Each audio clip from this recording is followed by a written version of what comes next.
one with God is majority. And when you have such encounter with God, I'm a Christian too. I'm also a traditionalist too.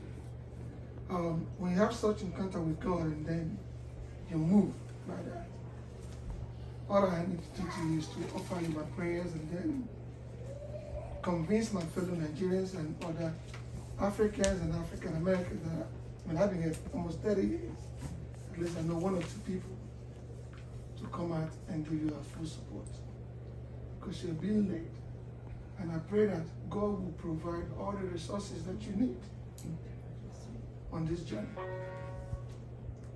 And I also pray that you'll be guided to that throne to represent us.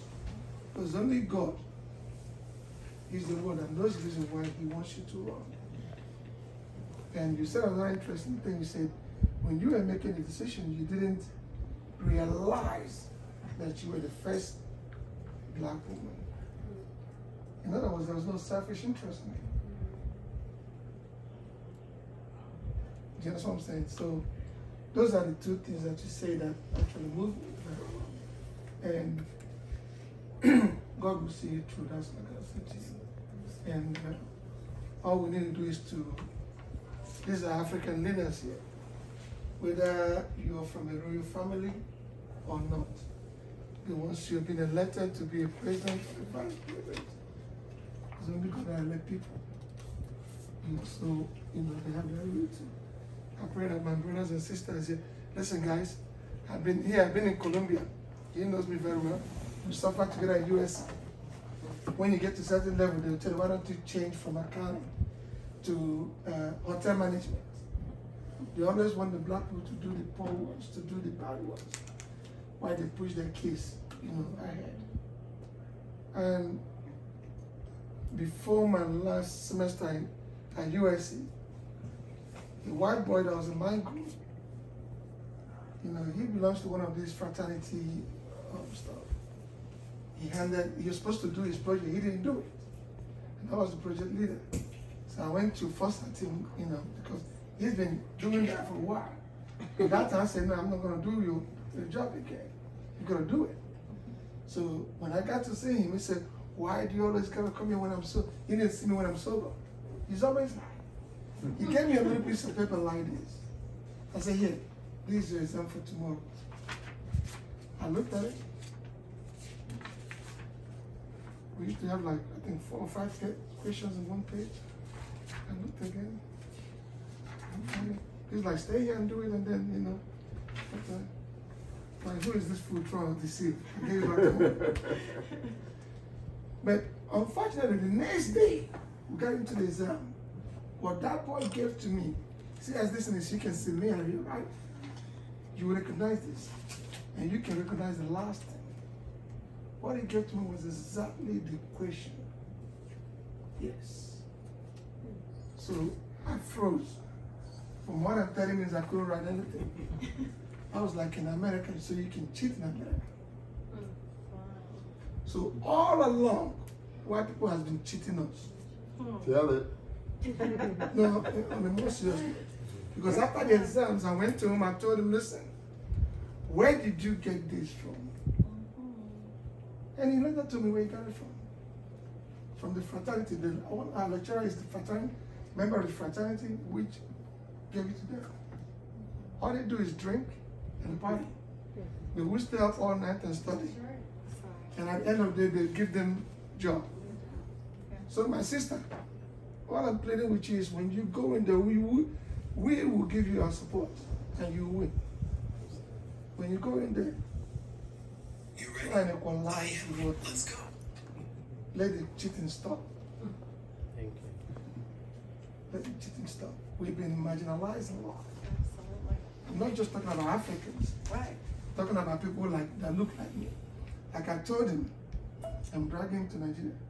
If you walk in the street of Nigeria, nobody can tell whether you're from Nigeria or you're really from America. Not until you open your mouth and talk. It's like, oh, you got an accent. Just like, you say, oh, I got an accent. That's how it is. So that's the thing. It's the same blood that runs in us. And Mind you, for them, you're from Africa. The same blood that runs in me runs in you. The way you look at is the way I look like. We all look alike. If Madam Inagato takes you to Nigeria, there's no difference. So you realize that we are your brothers and also your sisters. And most definitely we must give you our support. Thank you, madam. Thank you, madam. Thank you, Sylvia. Thank you. Senator, please. Thank you. Thank you. Ooh, now you said a lot.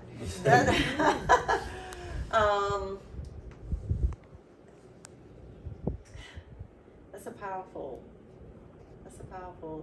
story, and it is something that certainly resonates with me too, because I am in the arena with the cheaters every single day. And the way that now they are high functioning cheaters, especially when it comes to redistricting and gerrymandering. And I'll tell you a quick story about my first legislative session as a member of the South Carolina House of Representatives. I had just won in a swing district, a district that was had a very low black voting population compared to my colleagues. And I just remember them saying, oh, you got to go to the map room and draw your lines. And I'm like, oh, we do that? So we choose our voters don't choose us, okay? I was floored by that. I go to the map room and I'm like, okay, it just makes sense for the Republicans, when I say you, I mean the Republicans, to take me out of Kershaw County, because I had such a small portion of Kershaw. And the Richland side, I had one of the fastest growing house districts in Richland County. And so they didn't do that. They packed my district with black voters. And so I asked them, I'm not one to just take something and not ask questions. So I asked them, mind you, it was my first session, very first, 2011. And they said, oh, we did that for you. And I was like, oh, really? No, that would be a first, that y'all did something for me. They said they did it to help me, and I knew that was a lie. So I went to my minority leader, asked him, he was like, oh, you know, we got a lawyer looking into it. I said, okay, so I'm gonna look into it too. So I did, and I did some research. And I discovered that it was as a part of the Republicans' national strategy. You're talking about cheating, and now we're, you know, in this era of stolen elections. They've been stealing elections for many years now. It didn't start with Stacey Abrams in Georgia. This is what I discovered. It was a part of their national strategy to blacken swing districts like mine, to further marginalize the voices of the minority, to rid the Democratic Party of white Democrats. And we saw that plan to come to fruition last year. We lost Vincent Shaheen, we lost James Smith and Mandy Powers, James didn't run, but Mandy Powers Norrell, Lori Funderburk, and Senator Glenn Reese, all white Democrats. And the other thing that it was designed to do was to create a Republican stronghold.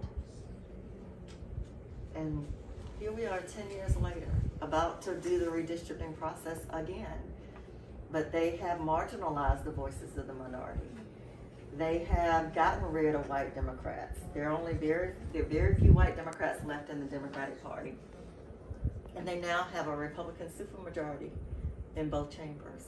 So when I think about cheating, those are the high level games, cheating, you know, the games that they cheat at that we don't even see. I remember having a town hall to just enlighten my constituents about what they were doing. And if I had 25 people at that town hall, you know, people just weren't interested. But as soon as I ran again in 2013, my phone was ringing off the hook and people were saying, they're doing something wrong. because you're not on my ballot anymore. And I had to tell them, no, I'm not on your ballot anymore. And they did, what they did was wrong, but it was 2 years ago. And that's why I tried to, send communications out and let people know, because those are the things that they do to get the upper hand so that they can suppress, so that they can oppress, and do the very things that they're doing, especially now with this pandemic. I mean, we weren't even dealing with the pandemic then, but we see them cheating in all of those spaces right now, every day.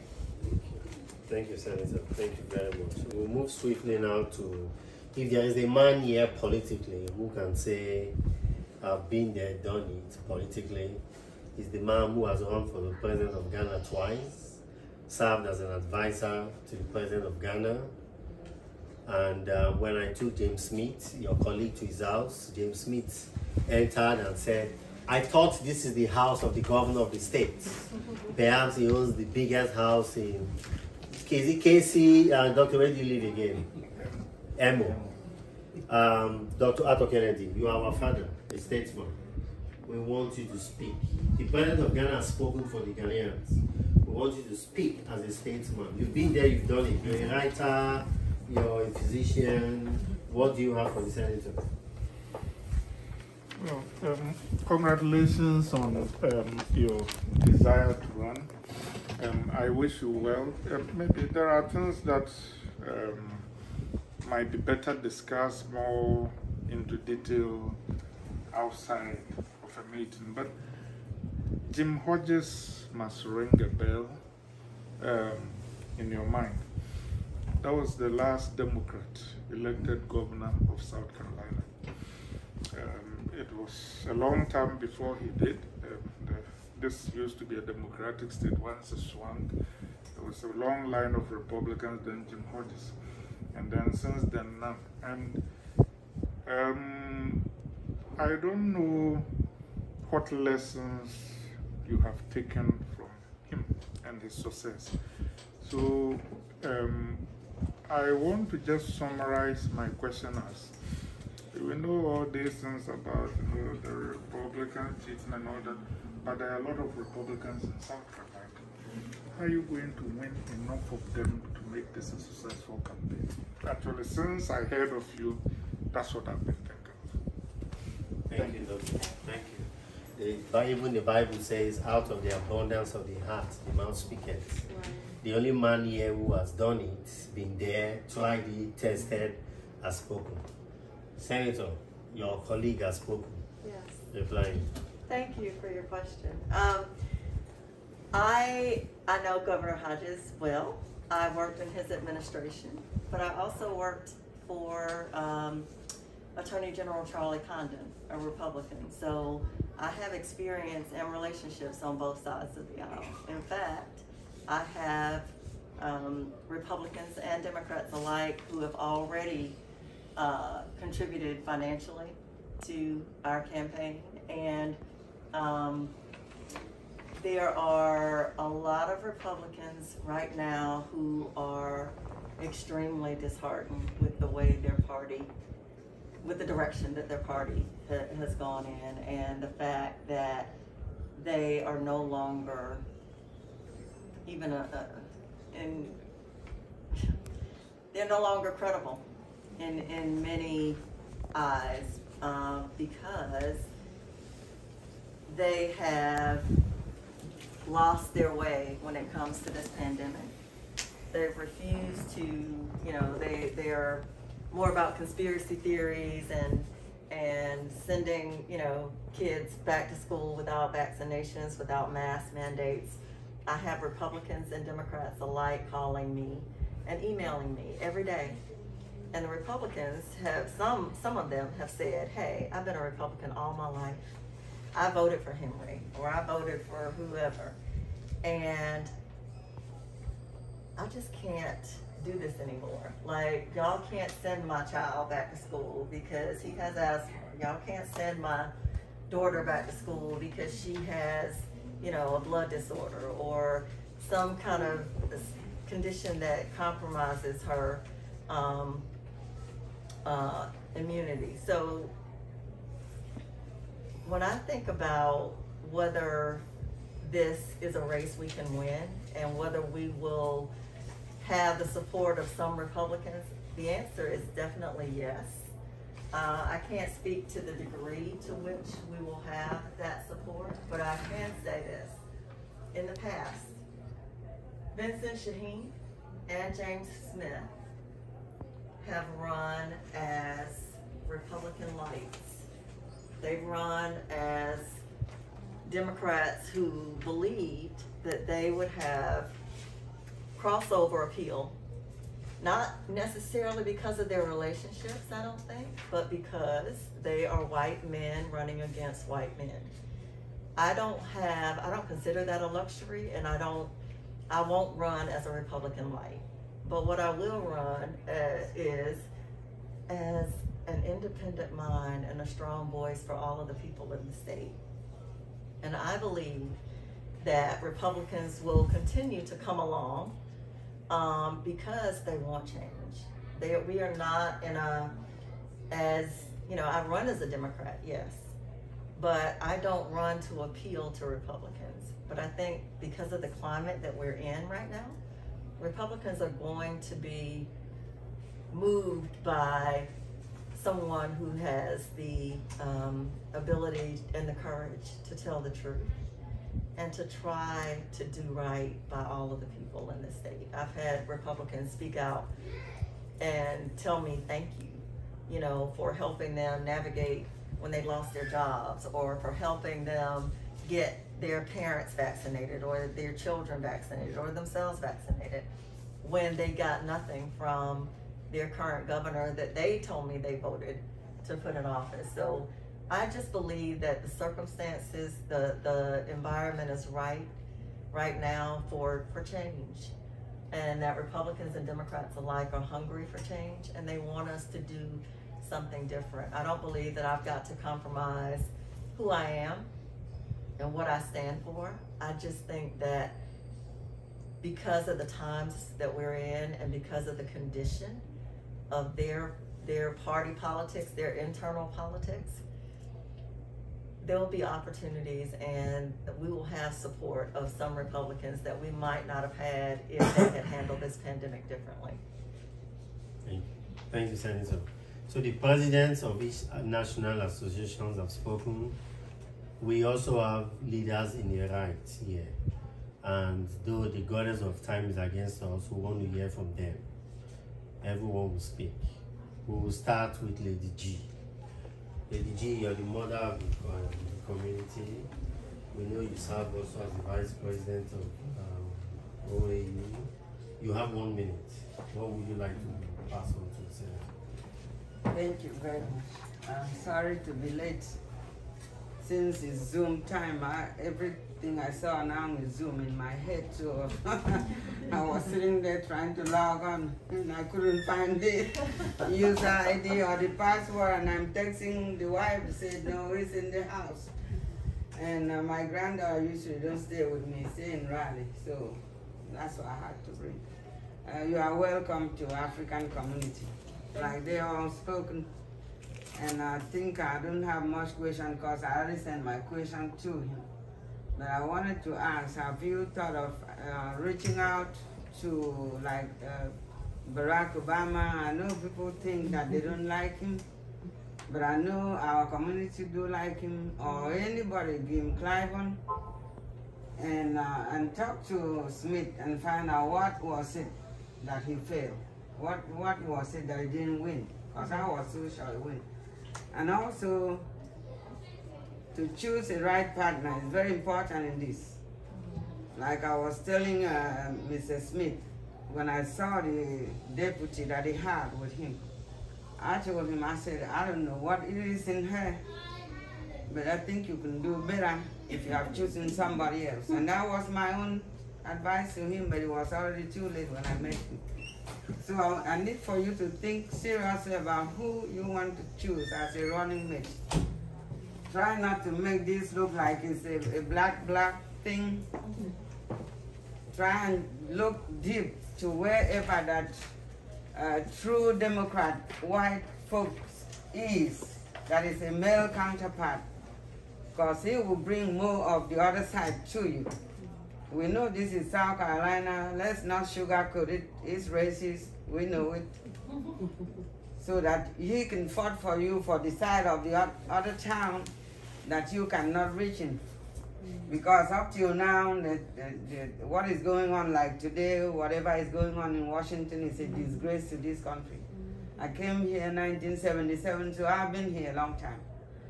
So choose a right partner. Don't choose because you have sentiment or whatever. Choose somebody that you can lean on, that you can benefit on, and let me say friend, what do you call that? When you have a friend for bonus, friends with benefits. So don't be afraid to reach out deep in. Even if you don't know that person, Jim Cliburn would know somebody. I have so much faith in that man. Reach out to him. Tell him you need him here. Just like he did it for Biden. He should do it for you. Summon him. If you can't, my prince can get him for you. This is not the time to be silent. Right. Start early, and I wish it was the time I can win lottery. I would have done it all for you. Put your name out there in the news media, WIS, Walmart section, wherever you can go. I saw this picture here, I like it. Change the other picture that you put out there to make you look like you are. Look, I'm seeing you sitting there, but I'm expecting you to look like her in that picture. I don't sugarcoat nothing. And when I say some people listen, it's good for them. Make that picture look like you sitting there. You command personality right there. Then the other picture, even every voting time I vote for you, you know the picture you have out there. Yeah. Make it commanding, like you're sitting. Thank you. And Thank I appreciate you coming. May our ancestors be with you, guide you, and protect you. Thank you, my prince. Let me take her Obonga wane teka. back home Obonga wane teka. and take Obonga wane teka. my other guests out. Thank you. Thank you. So Just our forget. mother has spoken.